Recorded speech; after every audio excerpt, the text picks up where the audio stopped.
Deus abençoe esse momento lindo que a gente vai ter de reflexão e que Deus ministre ao coração dos nossos pequenos também, em nome de Jesus.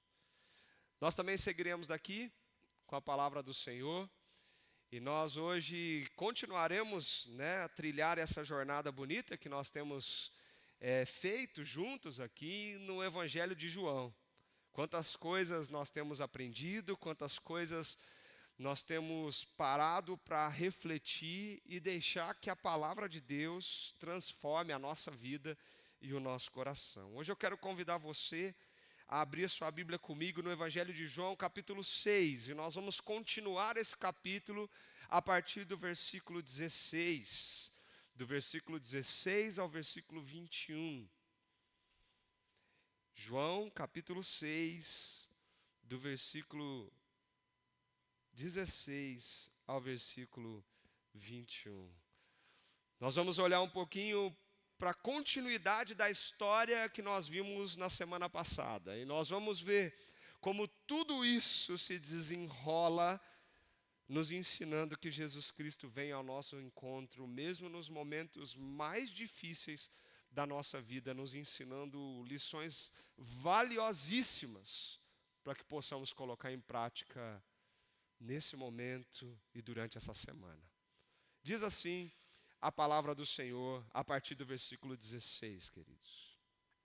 Ao final do dia, os discípulos de Jesus desceram para o mar e, entrando num barco, passaram para o outro lado, rumo a Cafarnaum. Já estava escuro e Jesus ainda não tinha ido até onde eles estavam. E o mar começava a ficar agitado, porque soprava um vento forte. Os discípulos já tinham navegado uns 5 ou 6 quilômetros, quando viram Jesus andando sobre o mar, aproximando-se do barco, e ficaram com medo. Mas Jesus lhe disse: sou eu, não tenham medo. Então, eles o receberam com alegria, e logo o barco chegou ao seu destino. Eu queria convidar você mais uma vez a fechar os seus olhos. E do seu jeito, da sua maneira, pedisse ao Senhor que fale com você nesse momento.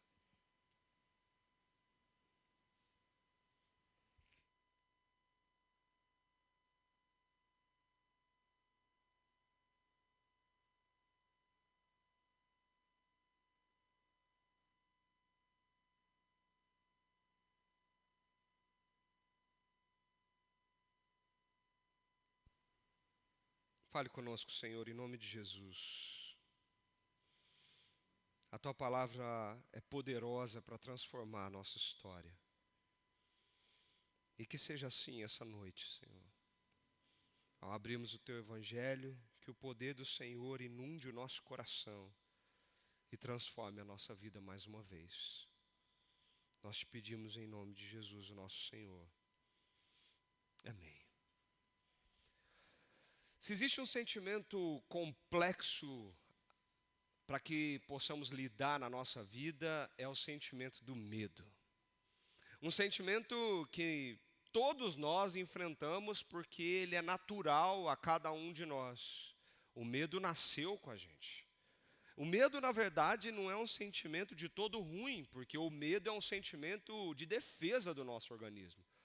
À medida que nós não temos medo, nós passamos por coisas imprudentes na nossa vida. Basta você olhar para uma criança destemida e sem consciência de limitações, o quanto ela se coloca em grandes riscos, porque ela não ouve ou não consegue entender ou reagir a sentimentos de medo no seu coração. Quando chegamos perto de uma altura muito grande, o medo não nos deixa pular, não nos deixa continuar andando, ele nos impede. O medo nos defende, ele nos protege. Por isso é uma emoção muito importante dentro da nossa jornada. Mas existem momentos que o medo cresce de uma forma tão grande e tão intensa que se torna algo muito perigoso no nosso caminhar. Tem momentos que o nosso coração entra em pânico. Momentos que nós não conseguimos enxergar o que vai acontecer à nossa frente, que nós não conseguimos ver o que será o dia de amanhã. Quando as incertezas tomam conta da nossa vida, por quê? Porque nós não sabemos o que vamos enfrentar, não sabemos o que vai se desenrolar no nosso dia, não sabemos como essa história vai acabar. E essas incertezas, muitas vezes confundidas até com a ansiedade, são reflexos do medo tomando proporções muito gigantes no nosso coração e nos impedindo de ver a realidade que está acontecendo ao nosso entorno. Quando o medo pega, parece que a nossa visão se torna ofuscada. Quando o coração começa a acelerar, quando começamos a suar frio, quando parece que a gente não consegue enxergar direito, quando parece que tudo está tão difícil, é difícil entender e olhar e enxergar o que Deus está fazendo à nossa volta.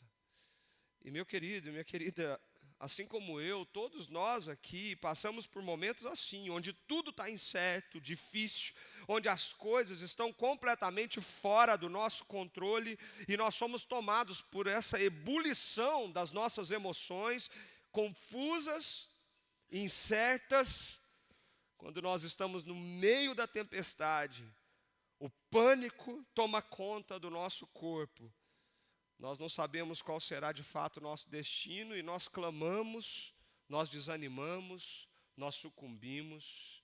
O medo é capaz de fazer tudo isso com a gente. Olhar para João capítulo 6 é olhar um pouco para essa história, onde o medo tomou conta do coração daqueles homens. E como Jesus, de uma forma tão bonita e intencional, ensina aqueles homens qual é a saída para isso. E depois de muitos anos, nós aprendemos quem é Jesus e qual é a saída para momentos tão difíceis como esse, que acontecem também na nossa vida. Para a gente entender um pouco desse texto, eu queria te convidar a gente entender o contexto onde tudo isso está acontecendo. E esse contexto nos mostra esse momento, quando Jesus, ele parece demorar muito para chegar, e o coração começa a ficar completamente transtornado pelas suas emoções. Olha como o nosso texto começa, meu irmão. Versículo 16 diz assim: ao final do dia, os discípulos de Jesus desceram para o mar. Se você não estava aqui na semana passada, você precisa entender o que está acontecendo aqui. No primeiro versículo do capítulo 6, nós somos apresentados a uma narrativa linda e bonita do grande milagre que Jesus realiza ali para aquela multidão. Uma multidão que chegou, se aglomerou, mesmo Jesus tendo ido para o outro lado do mar da Galileia para buscar um tempo de descanso, diante de tanta exaustão do ministério, junto com os seus discípulos que tinham acabado de voltar de uma missão. Mesmo assim, a multidão de pessoas doentes e necessitadas de ouvir e ser curadas, seguiram Jesus e foram também para o outro lado do mar. Chegando ali, a necessidade básica do sustento, ela gritou mais forte. E quando o dia foi chegando ao seu fim, Jesus proveu pão e peixe para uma multidão de 10.000 pessoas. Como que ele fez isso? Ele fez um grande milagre. Ele pegou alguns pães, alguns peixes que haviam ali na sacola de um menino. E ele multiplica aquilo de uma forma milagrosa e distribui pão e peixe para uma multidão de 10.000 pessoas reunidas em torno dele. Um grande milagre que deixaria qualquer um de nós de boca aberta, tamanha a grandeza do Senhor Jesus e aquilo que Ele fez com o seu poder, a manifestação de quem Ele é. Só isso já nos deixaria de joelhos dizendo: Senhor, olha a grandeza e o tamanho do seu poder. Mas não foi bem assim que o coração dos discípulos ficaram.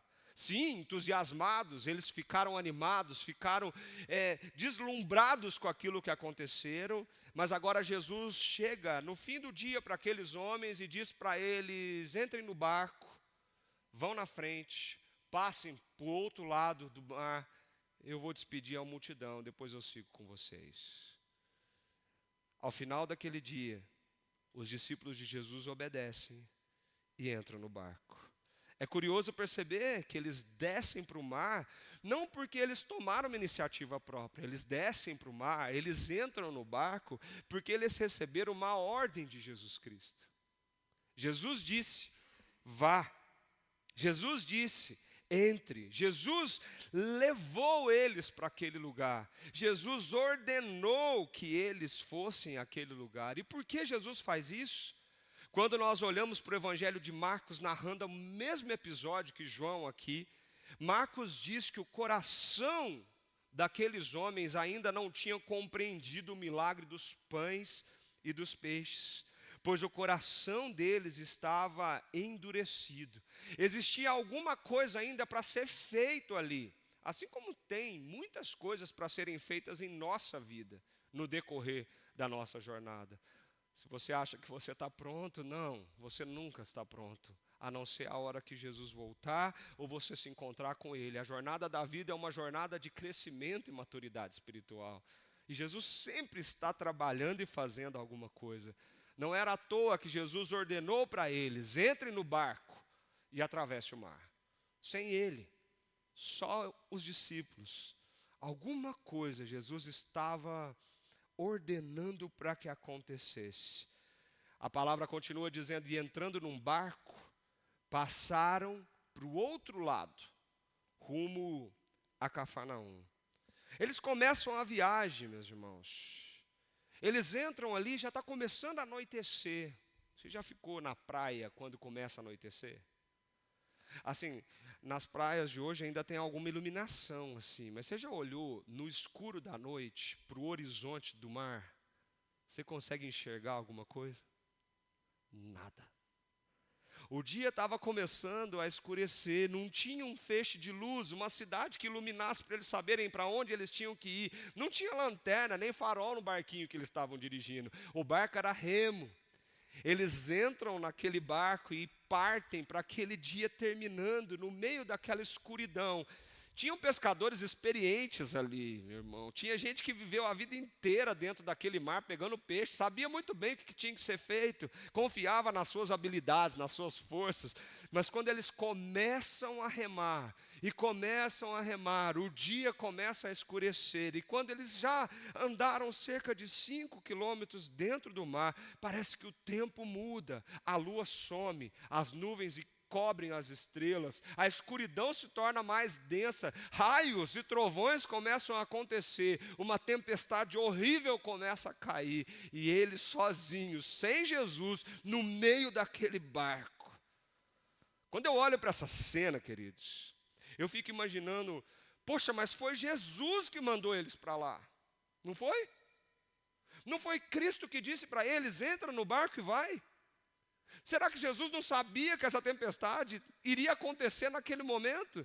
Ou será que Jesus enviou os seus amigos para o meio daquela tempestade por algum propósito que eles não entendiam, mas que com certeza existia? Ou será que Jesus envia os seus amigos para o meio do mar e envia junto com eles uma tempestade para testar e provar o seu coração? A ordem dos fatores aqui não alteram muito o resultado. O importante é que eles foram para o meio daquela escuridão e a chuva caiu. Gente, se nós, quando passamos algumas tempestades fortes aqui na nossa cidade, a gente fica apavorado com raios, trovões e a água caindo com força. Você imagina você numa situação como essa, as águas agitadas e você num barco tentando tirar a água que está entrando e remando 20 quilômetros para chegar do outro lado no breu total. Você consegue imaginar o que é isso? Que desespero! E quanto mais o mar se agita, mais você rema e mais você não sai do lugar. Mais o barco gira e você não consegue chegar em lugar nenhum. Foi assim com aqueles homens. Eles tinham acabado de participar de um milagre maravilhoso e agora eles estavam no meio daquela tempestade, passando uma aflição que eles não imaginariam que ia acontecer. Meus irmãos, como entender isso? Como entender o fato de Jesus permitir que a gente seja apanhado de surpresa por situações difíceis como essa? Como entender Jesus nos empurrando para o centro de uma crise? Como é possível entender Jesus nos enviando para sermos sacudidos por vendavais maiores que as nossas forças?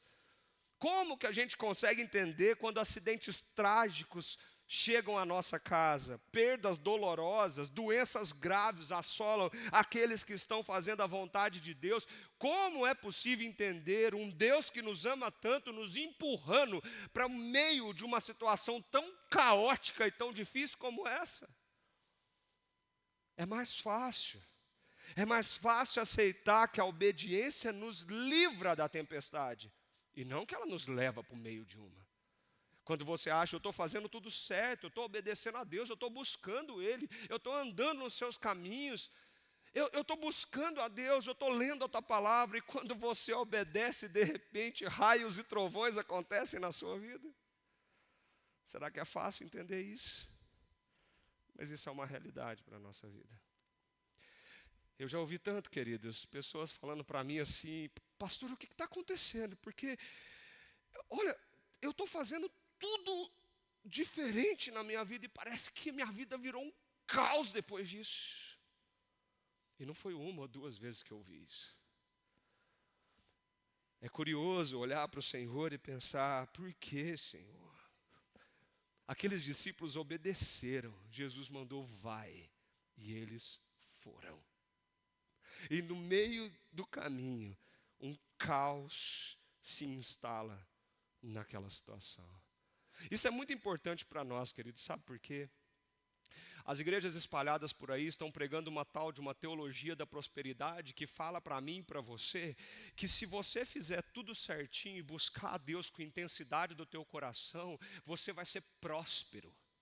Seja financeiramente, ou seja as bênçãos que te cercam, as circunstâncias ao seu redor.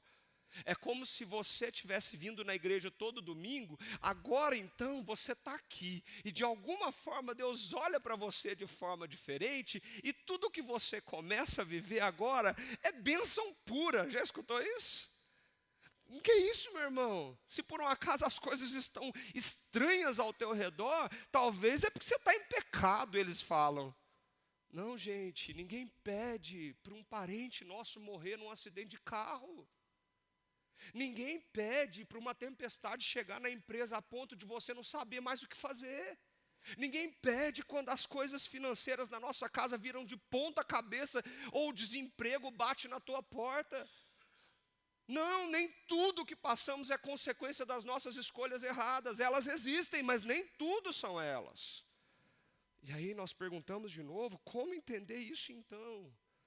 Existe uma lição muito bonita, Jesus está dando essa lição desde o começo dos seus ensinamentos no Evangelho.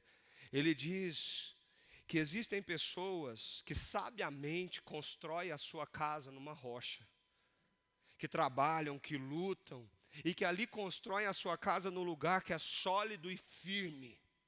Mas existem aqueles que ele chamou de insensatos ou imprudentes, que são aqueles que constroem a sua casa de uma forma mais fácil, na areia.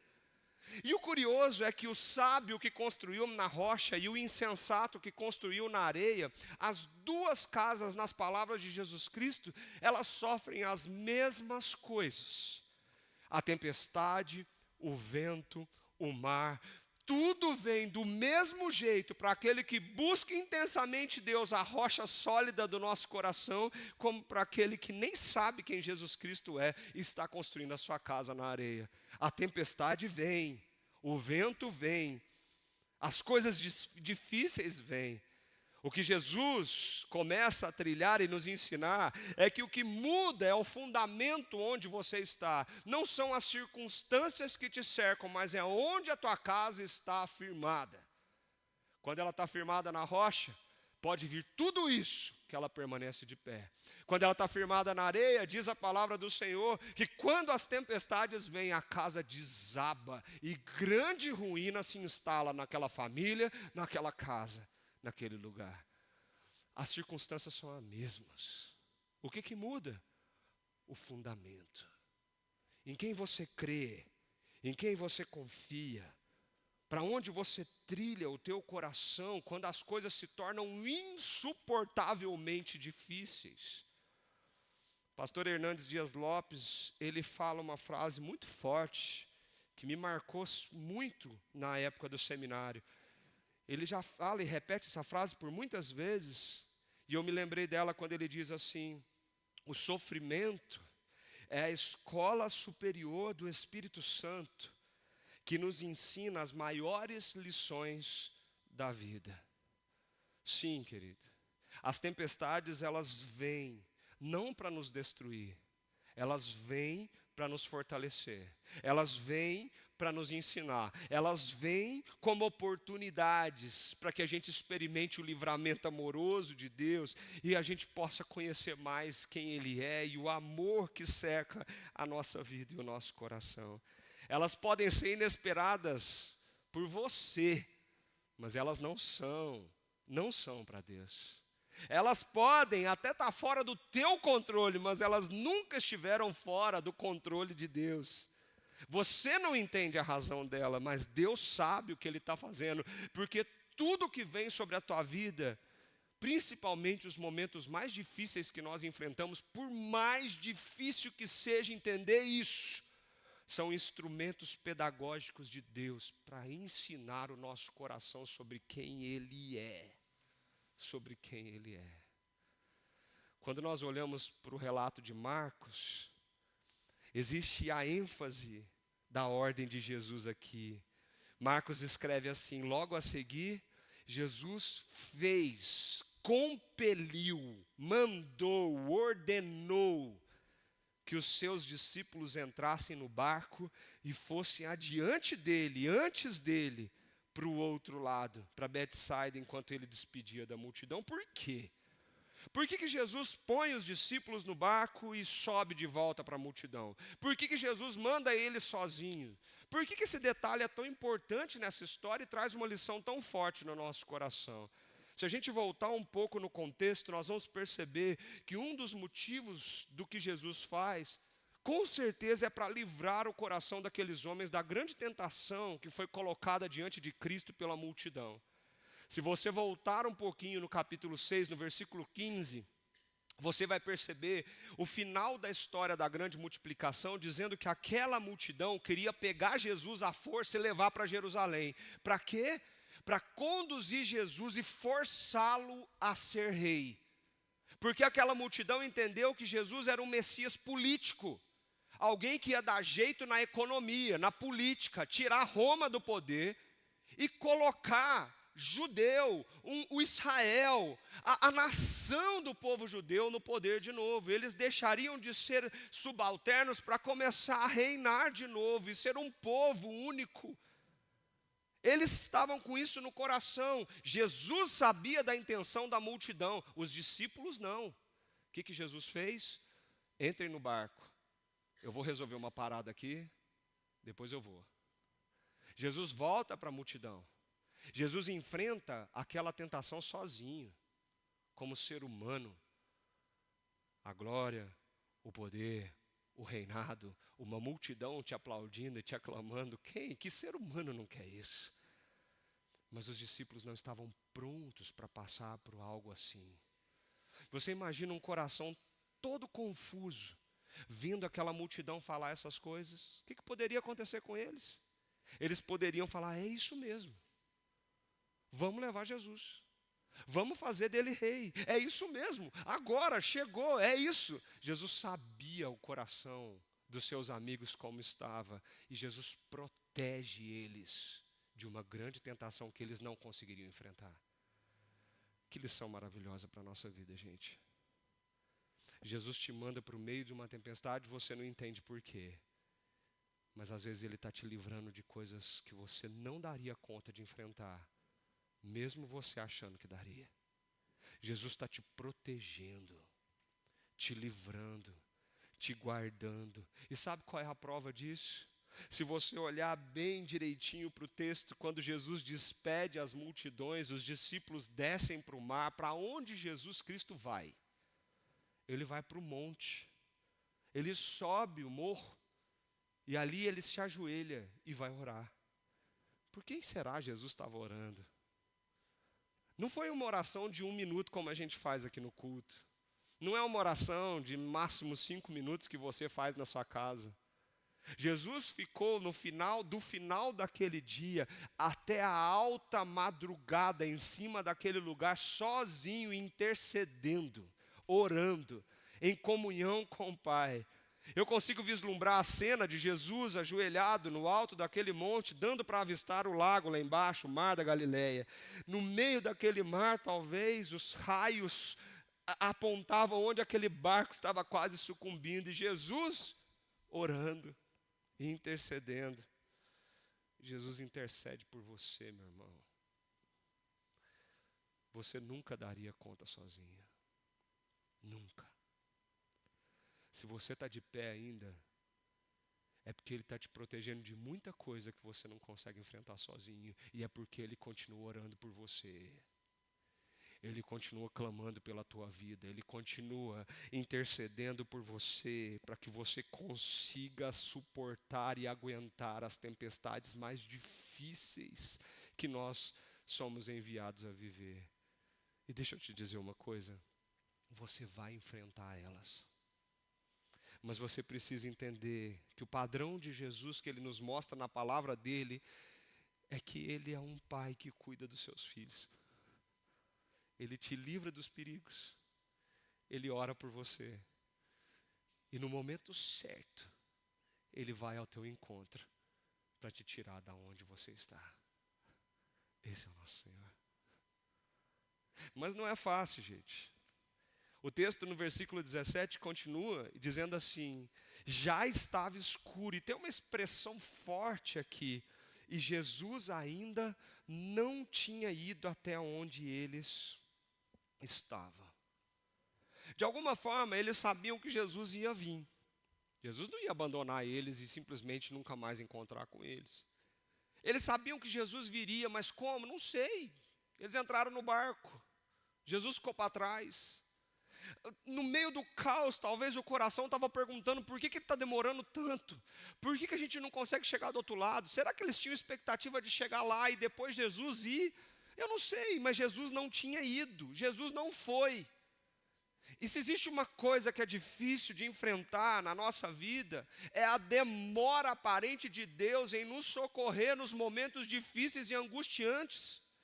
Porque parece que a gente quer as coisas no nosso tempo, no nosso momento, do nosso jeito, enquanto Jesus tem um tempo determinado para tudo acontecer. E a demora de Deus é angustiante.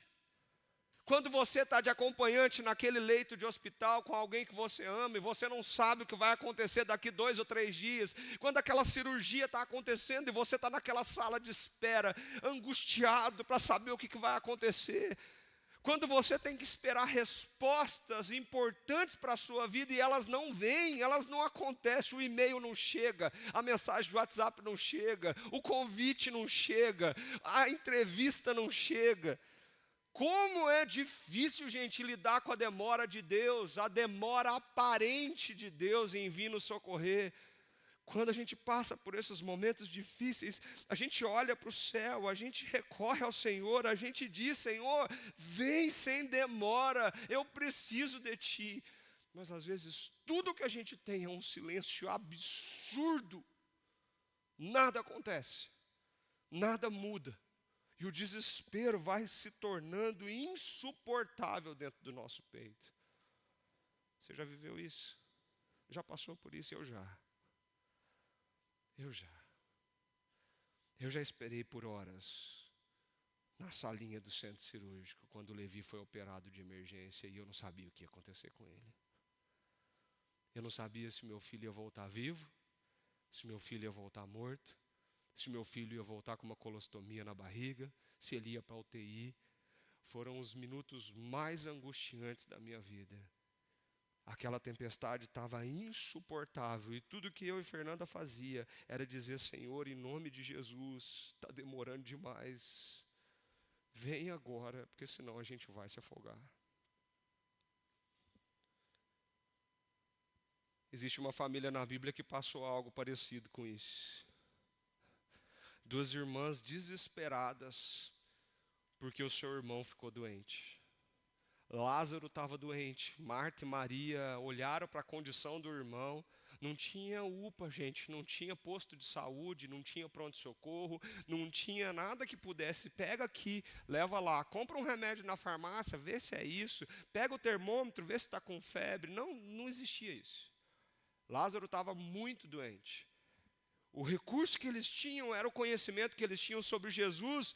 A irmã de Lázaro manda uma mensagem para o Senhor e diz assim: Senhor, aquele a quem amas está doente, vem depressa, porque Lázaro está doente, vem, porque ela sabia se Jesus chegasse, Jesus tinha poder para curar Lázaro. Se Jesus chegasse, Lázaro ia sobreviver. Mas passa um dia, passa outro dia, Jesus não vem. Lázaro morre. Você já pensou o desespero daquelas duas? Lázaro morreu, gente. Elas prepararam o corpo, elas sofreram a perda do irmão que sustentava a casa delas, elas choraram, elas sepultaram o irmão. Passou um dia, passou 2 dias, passou 3 dias, Jesus não veio. 4 dias depois, Jesus chega.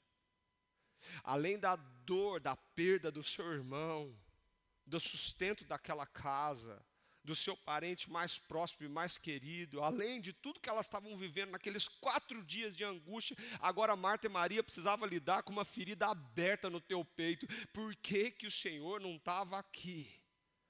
Foi isso que elas disseram para ele quando ele chegou. Se o Senhor estivesse aqui, Lázaro não tinha morrido. Porque eu sei quem o Senhor é. Mas como num desabafo, parece que ela está dizendo para ele assim: mas o Senhor não quis estar aqui. Vocês conseguem absorver a dor dessas mulheres? A situação que elas estão vivendo? E nós passamos por isso muitas das vezes, porque a demora de Deus parece arrastar a nossa vida numa desesperança e num sofrimento terrível. Mas mal sabia Marta e Maria que o que Jesus estava fazendo era preparando o caminho para o maior milagre que ele realizaria naquele lugar. Jesus chegou 4 dias, não atrasados, mas no tempo certo, para dizer: tirem essa pedra, Lázaro, vem para fora. Ele não curou Lázaro somente, ele tirou e arrancou Lázaro das garras da morte e deu vida novamente para Lázaro, para que todos entendessem o real poder que habita em Jesus Cristo. Parece que está demorando, gente. Mas ao invés de achar que está demorando, nós precisamos olhar para o Senhor e dizer assim: o que o Senhor está construindo para que o seu poder opere na minha vida? Se eu sou o teu servo e o Senhor tem controle de todas as coisas, o que o Senhor está planejando? O que o Senhor está planejando para que eu aprenda? A demora aparente do Senhor é a condução do Senhor para um caminho de um relacionamento muito bonito na construção da profundidade e intimidade em entender quem Ele é, quem Ele de fato é.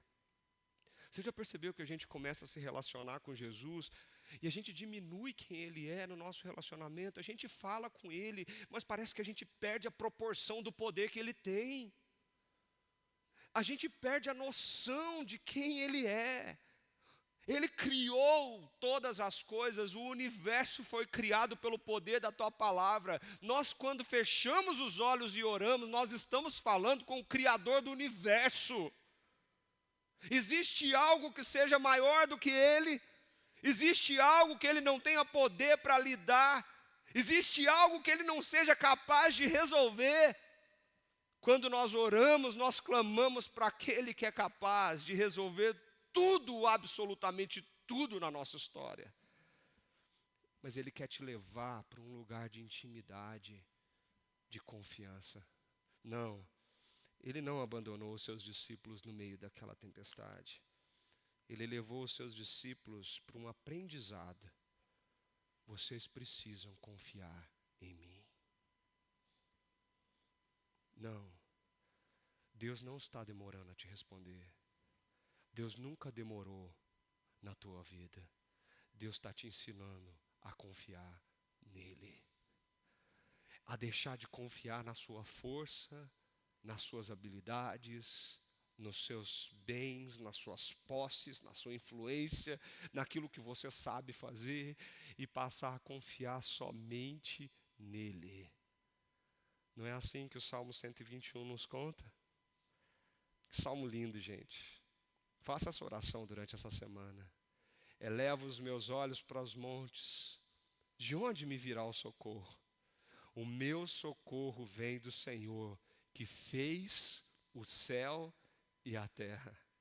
Ele não permitirá que os seus pés vacilem, não dormitará, não cochila aquele que guarda você. É certo que ele não dormita, nem dorme o guarda de Israel. O Senhor é quem guarda você. O Senhor é a sombra à sua direita. Ele não sai do teu lado.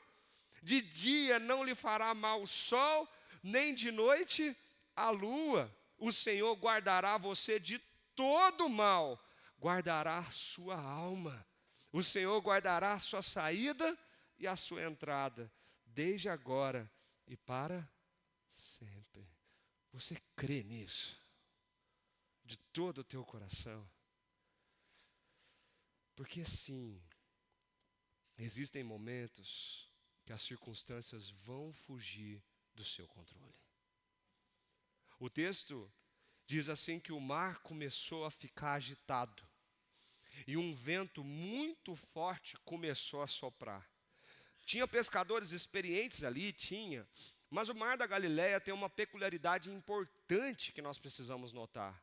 O mar da Galileia fica a uns 180, 200 metros abaixo do nível do mar. E ele é cercado por montanhas. O que faz isso? Os ventos que vêm de cima dos montes, eles descem para o mar. E quando esses ventos começam a acontecer, e a troca do ar quente com o ar frio começa a acontecer, no centro daquele lugar, acontecem tempestades terríveis. Até os dias de hoje, os pescadores, eles falam uns com os outros: se começar a ventar, não entre no mar, porque as tempestades ali são muito, muito fortes e muito pesadas por causa do relevo da região. Mas eles eram pescadores, eles sabiam o que tinham que fazer, eles sabiam que era remar 20 quilômetros, eles sabiam que era pegar peixe, eles sabiam que era passar a noite, a madrugada no escuro no mar, eles sabiam fazer isso.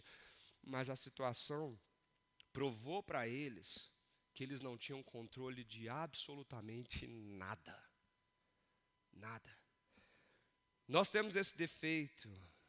A gente acha que a gente consegue, que a gente dá conta, que sozinhos a gente vai chegar lá, que eu sei, eu consigo, eu vou. E a gente esquece que sem Jesus Cristo, os nossos recursos se esgotam, as nossas tentativas se acabam e o desespero bate. Você já se sentiu assim? Senhor, eu já fiz tudo o que tinha que fazer. Não tem mais nada que eu possa fazer. Acabou, eu não sei mais o que fazer. E nesses momentos o medo vem. E aqui mora o perigo. O perigo quando o medo vem nos momentos quando as nossas habilidades e as nossas forças acabam e ele se instala no nosso coração. Olha o versículo 19. Os discípulos já haviam navegado uns 5 ou 6 quilômetros quando viram Jesus andando sobre o mar, aproximando-se do barco, e ficaram com medo. Aquilo que deveria ser a esperança deles, gente, o Criador do universo chegou. Basta ele olhar para a chuva passa. Basta ele olhar para o mar vai acalmar. Se ele fez essa tempestade, o que é essa tempestade para quem criou ela? Nada. Nada. Aquilo que deveria acalmar o coração deles trouxe desespero para o coração deles. Por quê?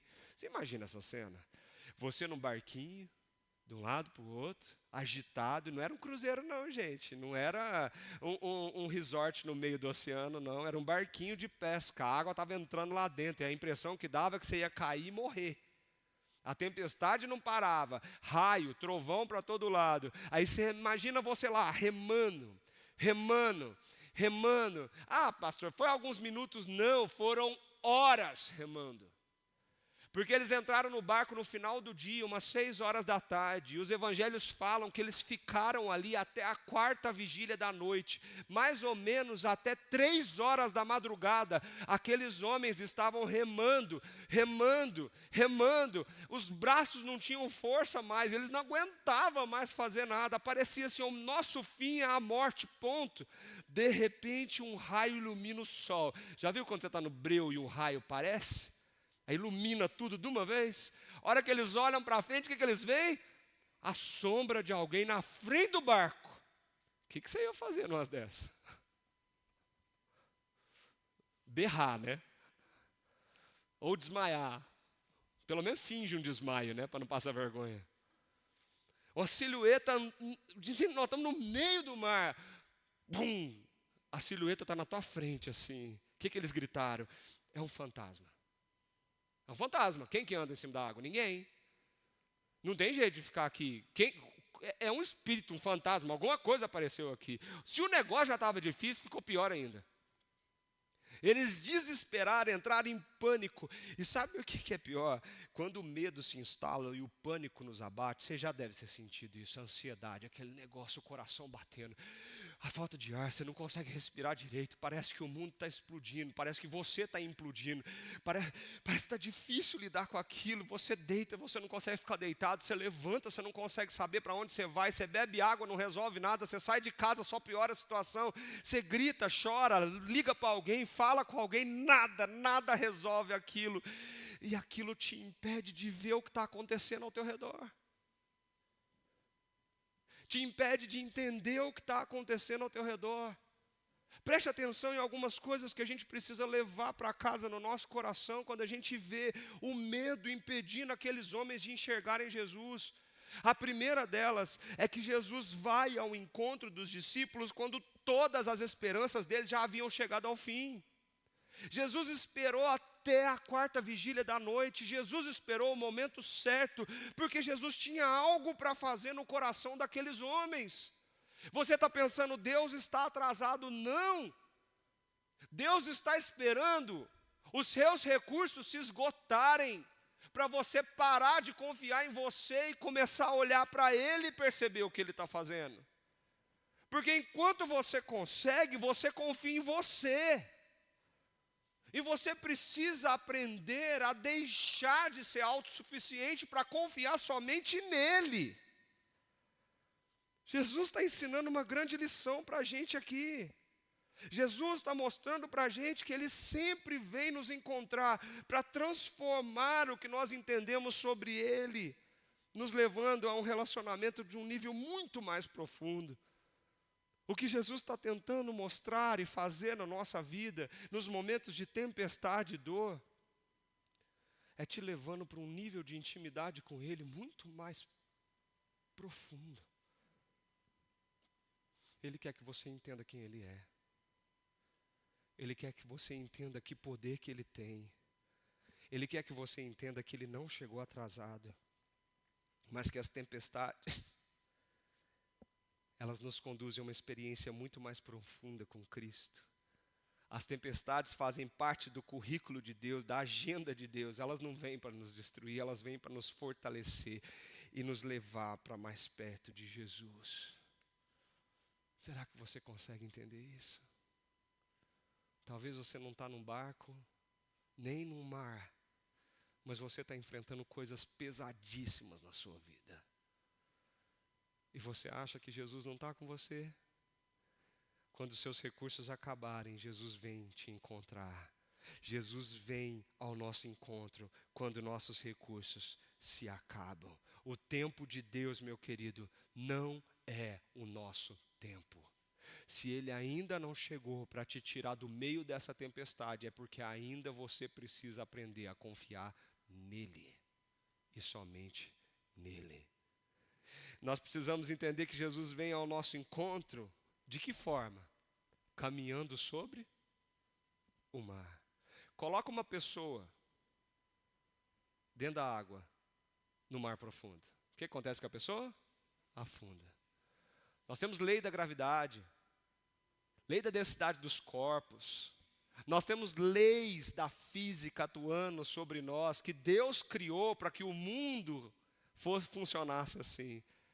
Mas quem criou as leis da física rompe todas essas leis para mostrar uma verdade para o nosso coração.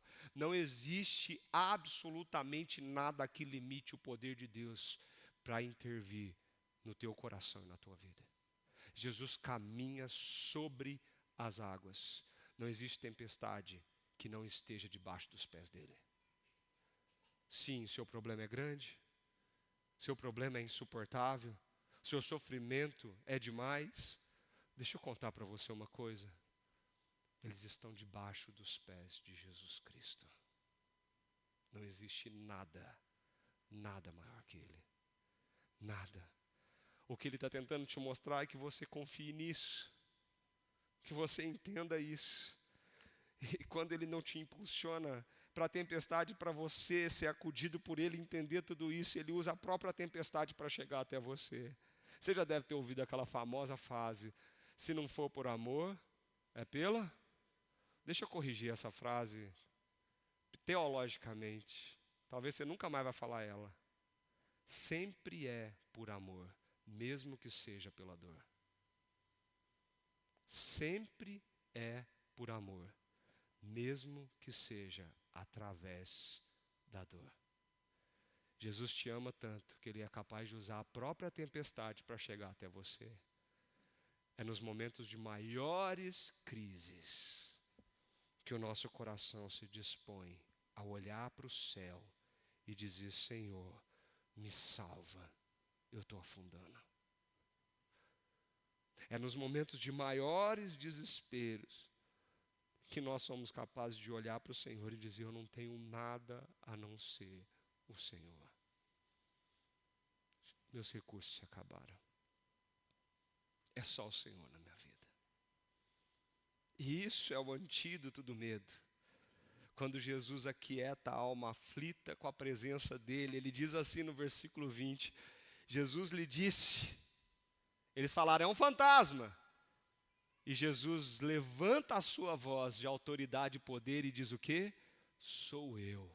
E dá uma ordem: não tenham medo. Essa expressão sou eu, ela é muito forte no Evangelho de João. Jesus mostrando quem Ele é. Quem Ele é, o que Ele está fazendo, quem Ele é para você, o que você entende que Ele é. Daqui a pouco nós vamos chegar no momento onde Jesus vai olhar para os seus discípulos e dizer assim: vocês não querem ir junto com essa multidão? Quem sou eu para vocês? Jesus está formando isso no nosso coração. Você está passando por problema, Ele está perguntando para você hoje de novo: quem eu sou para você? Ele diz: sou eu estou aqui, a minha presença está com você, eu nunca saí de perto de você, eu sempre estive com você. E Ele dá uma ordem: não tenham medo. Ah, pastor, mas aí é fácil, né? Você já viu acalmar um ansioso falando para ele não ficar ansioso? Aquela crise está ali, ó, o cara está quase desmaiando, a taquicardia pegou. Está suando, está desesperado. Aí você bate a mãozinha no ombro. Assim você não sabe o que fazer, a gente nunca sabe. A gente bate a mãozinha no ombro e fala assim: fica ansioso. Não, querido. Acho que a vontade da pessoa é dar um berro, dar um grito, explodir. Ou pegar o teu pescoço e deixa eu te mostrar o que é ansiedade. Adianta falar não fica ansioso para o ansioso, gente? Adianta falar não tenha medo para quem está com medo? Ah, vai resolver, pastor, vai. Quando alguém tiver com medo, você chega para ela e fala assim: fica com medo não. Ah, vai resolver tudo. Não, não resolve. Não resolve. Sabe quando você está bravo? As nossas emoções são assim, gente. Nós já estamos bravos. Tem um negócio fervendo dentro do meu peito. Aí não adianta você olhar no olho e falar: fica bravo não. Você já fez isso em casa? Você já viu o que acontece depois? O resultado não é bom. Não adianta falar para não ficar, não estar, não resolve. Mas então por que Jesus disse isso para aqueles homens? Jesus está dando uma ordem para o coração daqueles homens, dizendo para eles: olha para o teu medo e mostra para o teu medo que eu estou aqui. É quando você olha para dentro de si mesmo para ressignificar o seu sentimento e dizer para você mesmo, para a tua alma aflita, como Davi disse: por que você está abatida, minha alma? Você não tem razão para isso. Você já conversou com você mesmo? Por que eu estou nervoso? Por que eu estou desse jeito?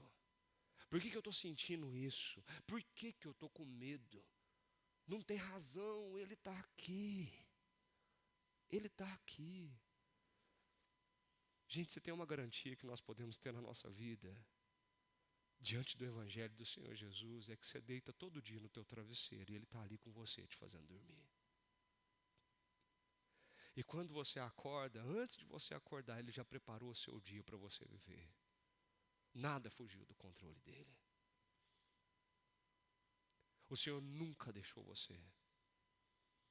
Eu e o André, nós estávamos conversando isso hoje na hora do almoço. Mesmo antes dele entender o que viria pela frente, Deus usou pessoas e situações para dizer para ele que estava do lado dele, cuidando dele, amando ele como um filho do Senhor Jesus Cristo. É assim, gente. Nós precisamos parar de deixar o desespero ofuscar a nossa visão, a ponto de achar que as coisas não são Deus na nossa vida, ou não é Jesus Cristo nos abraçando.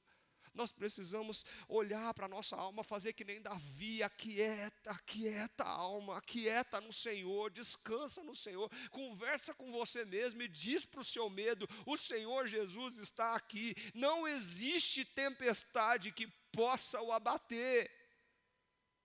Não existe absolutamente nada capaz de superar o poder e o amor de Jesus Cristo na tua vida. Nada. Nada. Eu acho lindo esse texto, gente. A presença de Jesus abraçando aqueles homens, a presença de Jesus confusa na hora do desespero, mas a presença de Jesus que mostrou para aqueles homens imaturos, como Jesus dizia, homens de pouca fé, mostrou quem Ele é. Somente Deus anda sobre as águas, somente Deus é capaz de caminhar sobre as leis da física, somente Deus é capaz de romper os desafios da nossa vida, somente Deus transforma a água em vinho, alimenta uma multidão de mais de 10.000 pessoas com um pouquinho de pão e peixe. Somente Deus é capaz de amar ao ponto de ordenar: seja curado, você está liberto. Somente Deus é capaz de mandar o Filho dele morrer numa cruz por tua causa e por minha causa. Você acha que esse Deus que te ama dessa forma, um dia iria te deixar sozinho? Não. É esse Deus que diz: eis que estou convosco todos os dias, até a consumação dos séculos. Todos os dias. E sabe como a gente termina tudo isso? Entendendo que com Jesus, sempre a gente chega no destino certo. João poupou alguns detalhes desse texto, porque ele imaginou que você já conhecia essa história. Mateus já havia escrito sobre ela, Marcos também. Alguns detalhes ele não nos trouxe. Mas quando você lê essa história nos outros evangelhos, você percebe que Jesus entra no barco, e quando Jesus entra no barco, o que acontece com a tempestade? Já viu essa cena no The Chosen? Jesus salva Pedro, entra no barco. E quando ele entra no barco, uma lua linda abre, e a água agitada de repente se torna um mar tranquilo e calmo. O caminho agora está aberto, a visão é possível, você sabe para onde você tem que ir. Você pode até demorar a chegar, mas com Jesus, você vai chegar. Você vai chegar. Eu não sei o porquê Deus escolheu a dedo você para estar aqui essa noite. Eu não sei. Ele sabe. Eu não sei porque você tinha que escutar essa mensagem hoje. Eu não sei o que vai acontecer com você essa semana, meu querido. Se prepare. Eu não sei. Mas Ele sabe. Eu não sei o que você está enfrentando nesse momento, mas Jesus sabe. Mas eu sei de uma coisa, que é capaz de nos despedir desse culto com o coração tranquilo e calmo. O Jesus que anda sobre as águas é o mesmo Jesus que segura a tua mão hoje e diz: eu estou com você. Confia em mim. Confia em mim. Você pode fechar os seus olhos?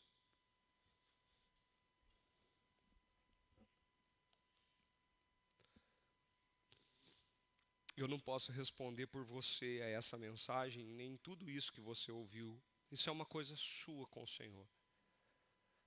E eu queria pedir para você, nesse momento, enquanto o Rafa toca essa música linda, que fala da confiança, que você tentasse orar e dizer para o Senhor: Senhor, me ajuda, me ajuda. Seja diante do que eu estou enfrentando ou daquilo que eu vou enfrentar. Não deixa meus olhos confundirem a presença do Senhor na minha vida. Não deixa, Senhor.